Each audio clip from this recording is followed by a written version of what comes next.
अंदर अज के इन दौर में कामयाब उस्ताद वो आए जो पंहिंजे पाण के तालिब इल्म तो समझे, सोचे इल्म जो समुंड तमाम महदूद है, इल्म जितरो बि हासिल करियो वो घट है।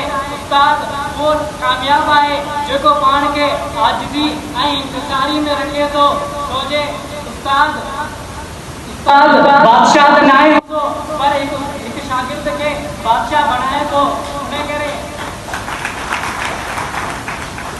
अगर दुनिया में उस्ताद न हुजे तो कौम गुमराह थी वञनि। उस्ताद का सवा दुनिया जो निज़ाम नथो हली सके। अवां कंहिं बि वॾे उहिदे ते पहुची वञो लेकिन उस्ताद जे अदब ऐं एहतराम के न विसारींदा। अगर अवां बादशाह भी थी वञो लेकिन उस्ताद जी अज़मत ऐं शान के कॾहिं बि न विसारींदा। छोजे ये उस्ताद ही हूंदा आहिनि जेके सर्दी गर्मी में असांखे मतलब पंहिंजी मेहनत सां पढ़ाईंदा आहिनि।